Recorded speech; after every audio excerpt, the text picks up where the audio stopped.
2000-жылдын январ айында Баткен таңы коомдук саясий гезити түптөлгөн. Быйыл мына туп-туура 20 жыл толуп отурат. 20 жыл алкагында кандай кадамдарды, кандай жолду басып өткөн гезит жамаатынын ишмердиги тууралуу бүгүнкү көрсөтүүдө сөз кылмакчыбыз. Баткен таңынын тарыхы бул 20 жыл болду. Бул 20 жыл тарых эсебинен алганда көзүрмемде эле убакыт. Бирок ошого карабастан бул газет өзүнүн 20 жылдыгында бир жакшы жолду басып өттү да. Баягы баш болуу оңой, баштоо кыйын демекчи.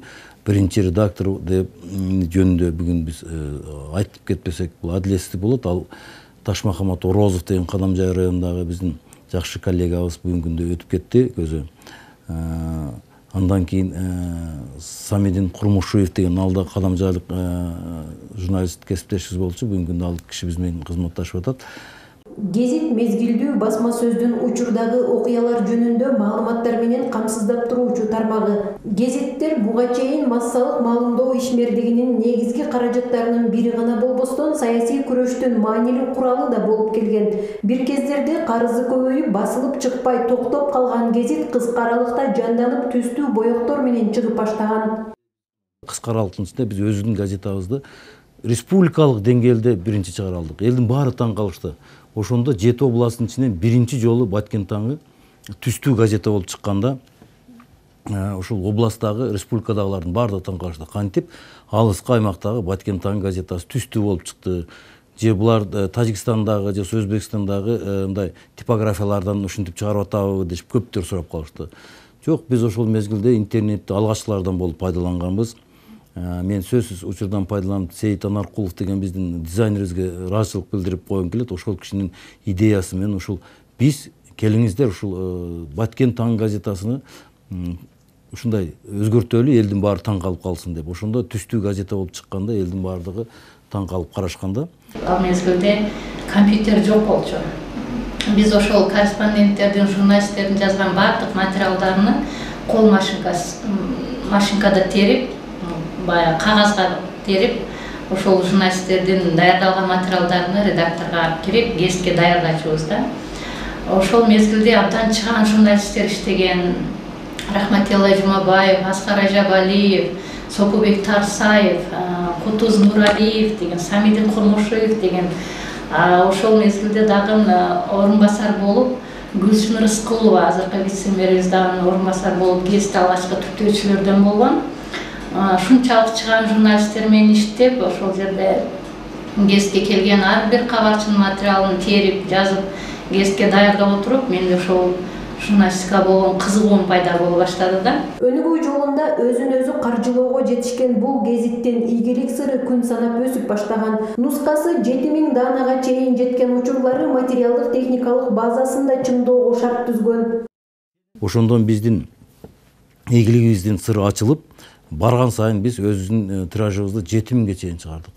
7000 деген тираж бул республикалык газеталардан, керек болсо мына Эркин Тоо Кыргыз туусу газеталардан дагы биздин газетабыздын тиражы өсүп, биз өзүбүздү толук каржылаган койдук. Бир мезгилдер болду, биз ар бир кызматкерлерибизге 7000ден сыйлык бергенге чейин жеттик да, чарбалык эсептелек сыйлык бергенге чейин жеттик. Ал турсун мондай түстүү журналдарды чыгарганга чейин жеттик. Ошо түстүү журналдарды чыгарганда дагы биздин азырга чейин башка республикалар, башка областтык, алтырсын республикалык газеталар өздөрүнүн журналын чыгарылат. Мына бизде гана мындай практикаланып атат. Бул бир эле чыгып калбайт, улам-улам биз мондай журналдарды чыгарып, көптөгөн окурмандарыбыз менен түз иштешкендиктен ушундай бир жакшы самалыктарды жаратып келебиз да. Урматтуу телекөрүүчүлөр, сиздер көрүп турган мына ушул орундукта мындан 15 жыл мурда мен ушул жерде кабарчылык кызматы менен келип, жооптуу катчылык кызматына чейин көтөрүлгөн менин жумуш ордум болгон. Мына ушул сиздердин көрүп турган Баткен таңы коомдук саясий гезити өзүнчө өнөр-кана катары, мектеп катары бир канча облустун аймагындагы журналист улан кыздарды тарбиялап өстүргөн. Кабарчы болуп иштеп аткандан кийин бөлүм башчы болуп, бөлүм башчыдан кийин жоопту катчы болуп, андан кийин редактордун орун басарлыгына чейин жетип, редактор жок мезгилде редактордун милдетин аткаруучу да болуп иштөөгө туура келип калды да. Гезитти бул гезит кухнясында иштеп аралашкан гана адам ошол гезиттин түйшүгүнү билет десем болот да. Бирок сырттагы адамдарга отуруп алып сын тагып гезит мындай чыгып калыптыр, катасы бар экен тигиндей деп сынаганга айтканга болмой, бирок ошол эле мезгилде келип иштеп ошол түйшүгүнү гезиттин жаралуу тарыхына аралашкан адам гана ошол гезиттин оор түйшүктөрүнү билет деп айта алам да. Акыркы жылдары гезиттерди жоюу, башка маалымат каражаттары менен бириктирүү реформасы бир катар 80 жылдан ашуун тарыхы бар район шаардык гезиттердин жоюлушун шарттаганы баарыбызга маалым. Мындай учурда штаттык бирдиктер кыскарганы менен башка маселелер бар экенин айтышат гезит тармагындагылар. Анткени ар бир гезитте иштөөнүн бир катар кызыктуу маанилүү учурлары болуп келген. Өнүккөн өлкөлөрдү алыңыз, мына мейли Японияны, мейли өнүккөн ошол Американы алалы, мейли өнүккөн кайсы мамлекет болбосун, алар эрте менен жумушка шашып баратканда ошо биринчи кофе ичерден мурда ошо киоскадан бир газетаны алып алып туруп ошол аймактын жаңылыгын окуганга шашат экен да. Эмнеге? Аларда деле бар, аларда бизден да өсүп кеткен. Биз кайсы бир күнү баары газетанын өзүнүн мындай олуттук орду бар экенин кийин түшүнөбүз. Анан экинчи фактор бар. Мына газета бул аймактын алипбеси. Эгерде биз газетаны окубай калсак, анда биздин жазма даятыбыз, анда биздин грамматикабыз, анда биздин улуттук идеологиябыз, анда биздин мындай адабиятыбыз, маданиятыбыз, айылдагы бир чыгармачыл жаштарыбыздын өнүгүүгө болгон, мындай чыгармачылыкка болгон дареметин өчүрүп коебуз. Ошондуктан бул газета барган сайын өзүнүн ордунун табат. Көп кыйынчылыктар да болгон, анын ичинде ушул жакшы күндөр да болгон десем болот. Анан жалпы жамаат гезит тармагында иштеп атып, өзүбүздөн чыкчу диплом менен кичинекей форматта кара түстө, черно-белый кара түстө чыгарып аткан мезгилдерибиз болгон. Ал мезгилде гезиттин түйшүгүнө токтоло кетсем, түнкү саат 12-1ге чейин үйдө унутуп, тиричиликти унутуп коюп, гезитти чыгаруу процессине катышып, аны жыйынтыктап коюп кетчүбүз. Эртеси келип ошол гезитти бүктөчүбүз да, ошол ар бир бетти бүктөп, гезиттин санын ошол пошталарга даярдап тизмектегенибизде гезитти бүктөгөн сайын краскасы колуңа жугуп калат го. Ошол жугуп калганда аны сүйлөп отуруп, бетиңе сүйкөп, мурдуңа сүйкөп көчөгө чыгып кеткен мезгилдерибиз да болгон да. Ошол мезгилде адамдар күлүп, ой силер эмне көмүр ташыгансыңарбы дегендей, күзгүнө өзүңө карасаң десең, ошондо көрүп алып өзүбүз күлүп атпайбызбы? Гезит ошондой күлкүлүү күндөрүбүз да болгон. Гезит кезегинде коомдун күзгүсү болуп келген. Ал коомдо эмне болуп жатканын таамай чагылдырып, коомдо болгон жана эми боло турган жагдайларды баяндап, коңгуроо кагып турган. Мына ошондуктанбы Айтор али күнгө чейин гезиттин чыгышын күтүп, сүйүп окуган окурмандар жок эмес. Гезитте иштеп сөз баккан калемгерлер өз кесибин да сүйүп, ардактап иштеп келгенин айтышат. Абдан кызыктуусу биздин газетабызды күтүп окуган кишилер бар. Мына көптөр айтат, мына айтып атышат, мына Рахат Абдиева деген эже кечээ ыраазычылык билдириптир. Ошол эле Мурзапар Үсөн деген биздин улуу жазуучубуз, мына улуу ушундай белгилүү биздин Баткендеги өрөөндөгү белгилүү жазуучу ошол киши. Же болбосо ушундай көптөгөн аксакалдар келип, мына өзүдөрү келет, газетаң чыктыбы деп турат да. Бул деген значит биздин аймактагы ушул элдин маалыматка болуп турган муктаждыгы, же болбосо же биздин газетабыздын элдин табитин таба билгендеги биздин мындай ийгилигибизге деп ойлойм да. Ошондуктан биздин газета чынында эле азыркы учурда деле мына республикадагы эң мыкты 10 гезиттин катарында турат. Азыр гезит тармагында иштегениме 21 жыл болуп калды, быйыл ушул 21 жылдын жүзү болуп калды. Анын ичинде 7 жыл Баткен райондук Кызыл Тоо райондук гезитинин редактору болуп, жетекчилик кызматтарда да иштеп келдим да. Бул деген гезит ушул кесипти сүйүп, ардактап иштесең, канчалык анын кыйынчылыгына да чыдап, оор болсо оорчулугуна да чыдап иштеп келет экенсиң. Мен өзүм кесибимден сыймыктанам.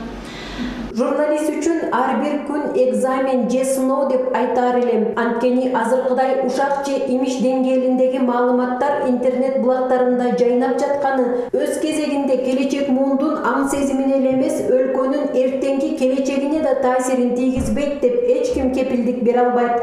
Гезит китеп окубай калган коомдогу көрүнүштөр тууралуу өмүрүнүн басымдуу бөлүгүн гезитке арнаган кесиптештерибиздин пикирин сураганыбызда төмөнкүдөй жоопторду алдык. Бүгүн биз интернетти өтө чоң азабын тартып атабыз. Бул өтө оор. Балким азыр бардыгына кызык болуп жаткандыр. Чындыгында бул мамлекеттик саясатты, улуттун идеологиясыны, биздин бардык кыргыз мамлекетин өнүктүрөм деген бир өзүбүздүн бирдиктүү саясатыбыз, бирдиктүү идеологиябыз болушубуз керек да. Мына мамлекет башчыбыз, өкүлдөр, өкмөттөр, жергиликтүү бийликтердин бардыгы аракет кылып атат. Ушул Кыргызстанды өнүктүрөлү, баарыбыз бир бололу дегенден карабастан соцсеттерде ар кандай батыштын идеологиясын колдогон, атайлап ушул сенсация чыгарып, ал жерде андай болду, бул жерде мындай болуп атат деген туура эмес чаржайт саясаттардан улам бүгүнкү кырдаалды өзүңүз көрүп турасыз. Азыр эми мурдага салыштырмалуу абдан жакшы, бардык шарттар бар, бардык ошол интернет байланышуу аркылуу Бишкекке жөнөтүлүп, ошол типографиялардан түстүү форматта чыгып келип, ал өз поштага келип түшөт, почта аркылуу элдерге таратылат. Бул жерде эч кандай гезит бүктөө, гезитти поштага жеткирүү, подписчиктерге таркатуу деген түйшүктөр азыр жок бардыгы. Кудайга шүгүр, азыр бардыгы жеңил болуп калды иштеш. Чыныгы журналисттен атоолдук бийик жоопкерчилик, терең билим, ар тараптуу маалыматтуулук, баамчылдык, талдоочулук мүнөз, бейтараптык жана ыкчамдык сыяктуу негизги талаптар табылганы менен мамлекеттик саясатты туура жеткирүүдө, демократиянын атын жамынып аша чабуучулуктан арылуу, журналисттин этикалык нормаларын сактоо үчүн мамлекеттик деңгээлде маани берүү, колдоо көрсөтүү сыяктуу маселелер бар дешет 20 жылдык тарыхы бар гезиттин жамааты. Мен ойлойт элем, эгер бизди уккан жергиликтүү жетекчилер болобу, же болсо бийлик өкүлдөр болобу, же болсо биздин маданият министрлиги дагы кийинки мезгилдерде мамлекеттик маалымат каражаттарына өзгөчө көңүл буруш керек. Тилекке каршы биздин мамлекеттик маалымат каражаттары айрым батыш каржылаган, батыштын идеологиясын жайылткан айрым маалымат каражаттарынан алсыз болуп калатат. Балким бул баягы материалдык базага байланыштуудур. Чынында эле биз дайыма өзүнүн өлкөнүн ичиндеги жакшы жаңылыкты, туура саясатты баардыгын биз жеткиришибиз керек да. Мындан 20 жыл мурда кыргыз журналистикасынын өнүгүү жолунда тамтуң баскан баладай шар шилтеген кадамына караганда жыгылганы көп. Мындай ийгиликтерге ээ болгонго чейин кыйналганы көп. Редакция жамааты бардык тоскоолдуктардан ашып өтүп, бир катар республикалык сыйлыктардын да ээси болгон. Илим-билим техниканын өнүккөн доорунда 20 жылдык изги ийгиликтерин жоготпостон өнүгүүгө далалаттанып жаткан Баткен таңы гезитинин жамаатына чыгармачылык ийгиликтерди каалап, облус тарыхындагы таасындуу орду менен куттуктап өтмөкчүбүз. Каныша Яшымова, Эрнис Азамат уулу, Баткен телеканалы.